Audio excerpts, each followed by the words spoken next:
Assalamualaikum warahmatullahi wabarakatuh. Pada para mahasiswa saya, di sini saya mencoba kembali memaparkan pertemuan selanjutnya, pertemuan kedua untuk materi statistik 1, yaitu ukuran pemusatan data. Baik, pertemuan pertama itu sudah saya sampaikan untuk mengantar berikut dengan distribusi frekuensi. Kemudian ini pertemuan kedua, saya akan menjelaskan tentang ukuran pemusatan data. Ukuran pemusatan data ini termasuk ke dalam statistik deskripsi. Jadi di sini akan menjelaskan tentang gambaran penyajian data dalam bentuk mencari nilai rata-rata, mencari nilai median, dan mencari nilai modus. Ukuran pemusatan suatu data ini dimaksudkan untuk memperoleh kemudahan dalam memahami dan untuk dibaca. Kemudian yang tadi sudah saya katakan bahwa pemusatan data ini akan menjelaskan tentang nilai rata-rata atau mean, kemudian median atau nilai tengah, dan modus.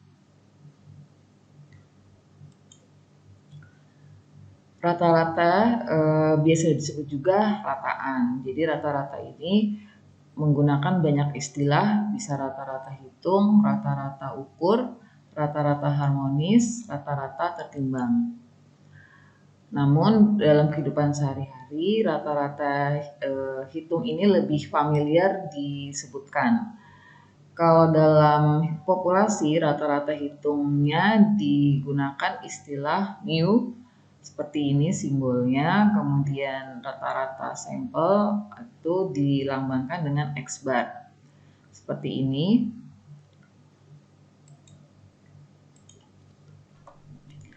Untuk rata-rata hitung dari suatu sampel atau data tunggal itu dirumuskan semua data, dijumlahkan, kemudian dibagi dengan banyaknya data. Jadi kalau misalkan ada XI sampai dengan XN, maka untuk mencari rata-rata hitungnya itu adalah menjumlahkan semua nilai X-nya, kemudian dibagi dengan banyaknya data. Kalau dibuat notasi sigma seperti ini, X bar atau nilai rata-rata sama dengan 1/n sigma XI. Artinya nanti semua data atau angka X itu dijumlahkan, kemudian dibagi dengan N, banyaknya data. Contoh misalkan data berikut ini sudah familiar ya. Kalau mencari nilai rata-rata dengan data tunggal seperti ini berarti tinggal menjumlahkan semua angka kemudian dibagikan dengan banyaknya data. Kalau banyaknya data ini berarti ada 7. 1, 2, 3, 4, 5, 6, 7. Jadi rata-rata hitungnya dijumlahkan kemudian dibagi 7, hasilnya 8. Jadi kalau nilai rata-rata tidak perlu kalian membuat terurut, itu tidak. Jadi langsung dijumlahkan saja datanya untuk data tunggal, kemudian dibagi dengan banyaknya data. Rata-rata hitung untuk data tunggal berkelompok, kita rumuskan seperti ini. Berarti kalau data tunggal berkelompok ini ada nilai frekuensi. Jadi rata-rata hitung ini akan dirumuskan menjadi sigma FI XI dibagi sigma FI.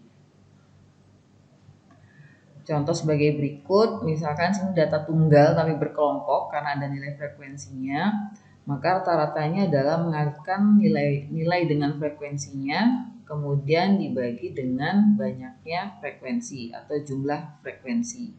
Contoh seperti berikut ini.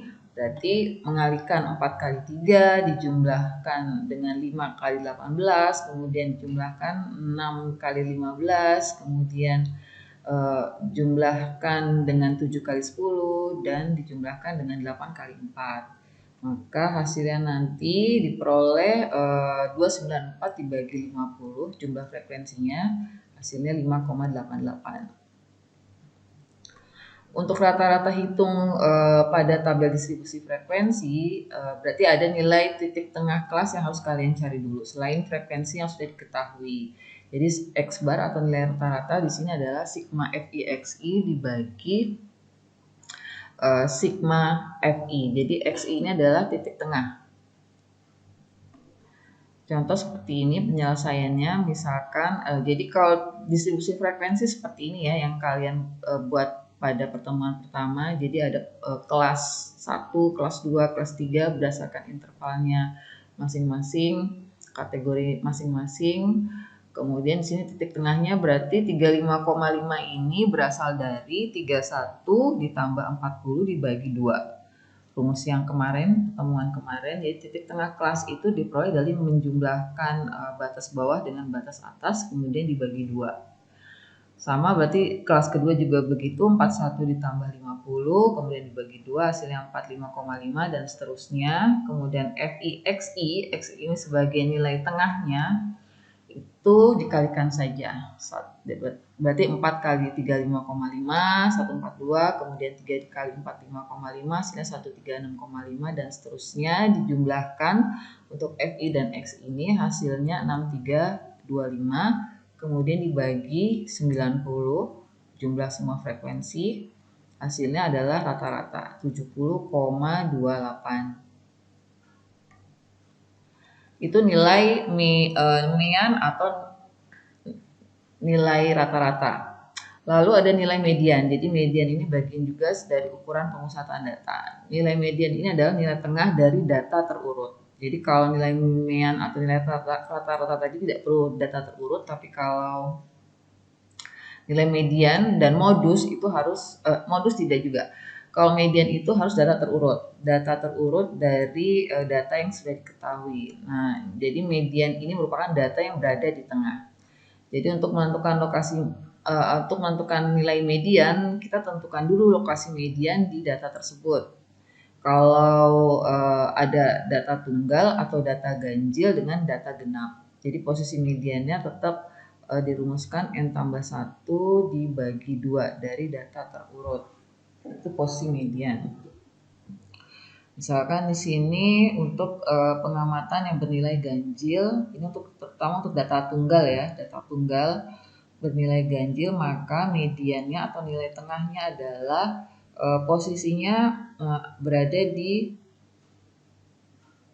misalkan di sini adalah ganjil dengan rumus N-nya ganjil 13, maka XN tambah 1 dibagi 2. Maka 14, data ke-14 dibagi 2 berarti X7, artinya data ke-7.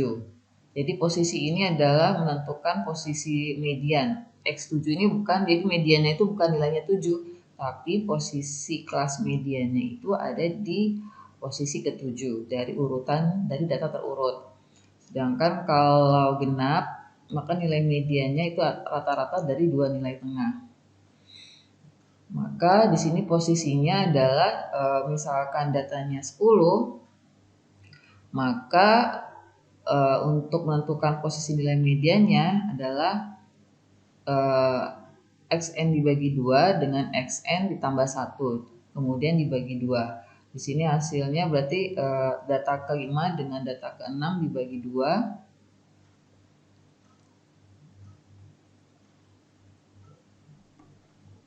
Langsung dalam bentuk contoh saja ya, untuk lebih jelasnya contohnya adalah dengan N adalah 13, banyak data adalah 13. Dengan data berikut harus terurut dulu dari data terkecil sampai terbesar, maka data ganjilnya di posisi ke-7 dengan yang rumus tadi yang sama, dengan asumsi yang sama. N-nya 13 tambah 1 dibagi 2, X14 bagi 2 berarti X7. Jadi urutan ke-7 nih, urutan ke-7 dari bilangan terkecil 1, 2, 3, 4, 5, 6, 7, 6. Jadi mediannya adalah 6. Jadi nilai mediannya adalah 6 dengan posisi ke-7 dari data terurut. Sedangkan kalau median dari data genap, maka dari dua bilangan, dari dua angka nilai tengah untuk mencari nilai tengahnya. Maka di sini lokasinya adalah contohkan XN X10 kurang 2 ditambah X10 bagi 2 ditambah 1. Maka di sini X5 ditambah XN6, X5 ditambah X6, nah itu berarti 5 tambah 1 tadi 6 dibagi 2. Jadi nanti nilai mediannya atau nilai mediannya adalah data ke-5 dengan data ke-7. Data 5 tambah 7 sama dengan 12 dibagi 2 sama dengan 6. Jadi data ke-5-nya adalah 5, kebetulan 5. Kemudian data ke-7-nya adalah, data ke-6-nya adalah 7. Hasilnya 5 tambah 7 dibagi 2 sama dengan 12 bagi 2 sama dengan 6. Jadi 6 adalah nilai median dari data berikut. Soal yang B ini. Untuk median data berkelompok dirumuskan seperti ini. Jadi median data berkelompok ini untuk data yang distribusi frekuensi. Berarti dirumuskan sama dengan TB tambah setengah N min F besar dibagi F kecil dikali C. Dikali C, maka dicari nilai mediannya, tentukan dulu nilai TB-nya. TB ini artinya tepi bawah kelas median. Nah, untuk menentukan TB ini terlebih dahulu dari data distribusi frekuensi, kita tentukan nilai tengahnya dulu. Dengan asumsi kalau untuk data distribusi frekuensi ini tinggal kalian bagi 2 aja dari setengah N ini. Kita lihat dari patokan setengah N ini. Misalkan datanya 80 dibagi 2 aja, berarti di posisi ke-40. Maka nanti ditentukan nilai F-nya bisa, nilai F kecilnya bisa, C-nya bisa, dan N-nya bisa. Contoh sebagai berikut, misalkan di sini menentukan nilai median. Maka TB-nya ini adalah 45. Dari mana 45? Karena tadi 80 kita bagi 2 saja, dibagi 2 dengan asumsi nilai tengahnya di posisi tengah-tengah, 40, 80 itu 40. Maka dia ada di posisi ke kelas keempat.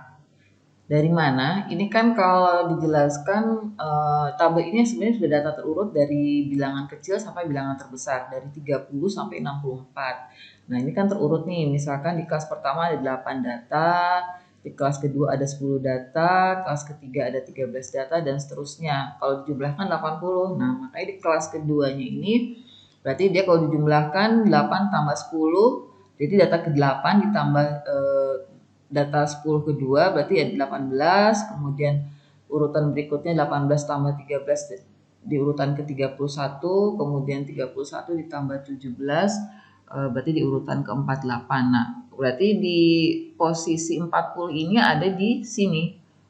Dia masuk ke kelas 45 sampai 49.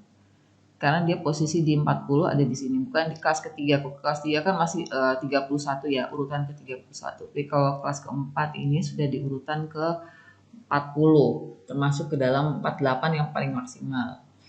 Nah, jadi di sini bisa tentukan nilai nilai tepi bawah kelas itu 45 dikurangi 0,5 sama dengan 44,5. Kemudian N-nya ada 80. F besarnya itu adalah jumlah frekuensi sebelum kelas median, berarti ada 8, 10, dan 13.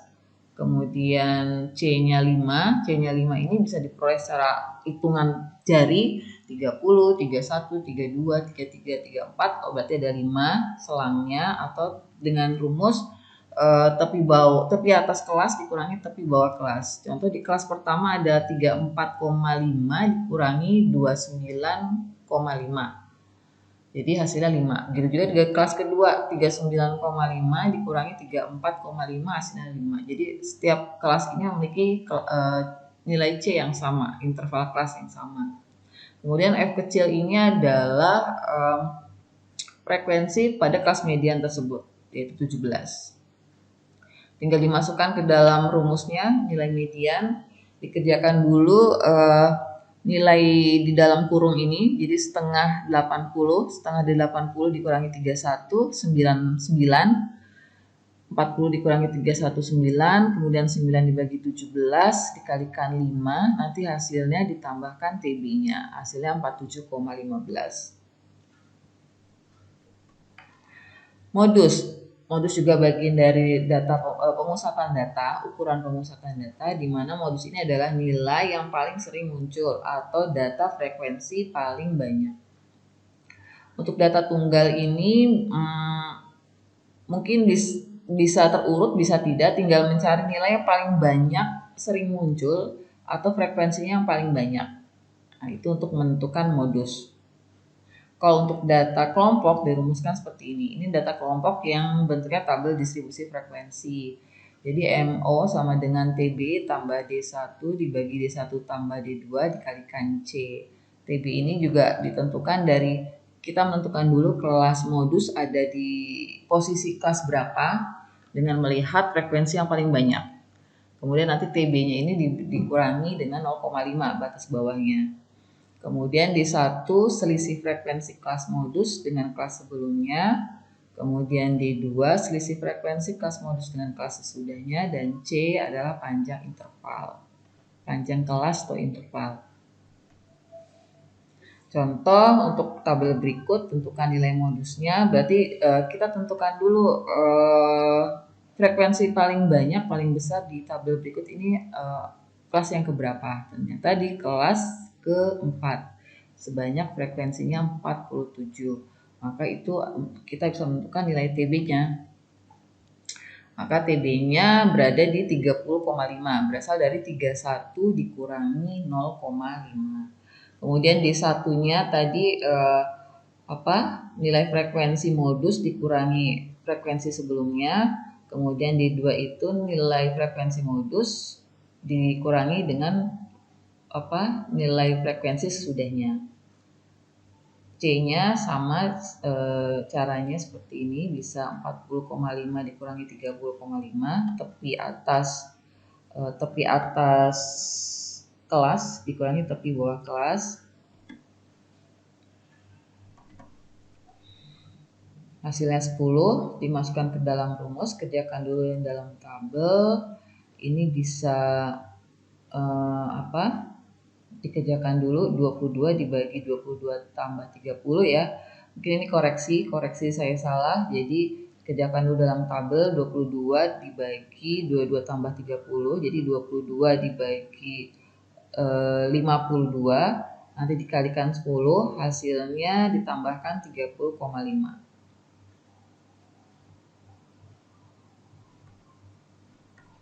Oke, demikian itu yang bisa saya sampaikan untuk pertemuan kedua kali ini. Semoga video pembelajaran ini juga bisa membantu kalian untuk memahami materi yang sudah saya share di Sepada untuk pertemuan kedua. Silahkan kerjakan penugasannya, nanti kita bahas bersama cara penyelesaiannya setelah kalian menyerahkan kembali di Sepada. Sebelum waktunya selesai ya, jangan lupa kalau di luar dari batas waktunya tidak saya nilai. Terima kasih atas perhatiannya, saya akhiri. Assalamualaikum warahmatullahi wabarakatuh.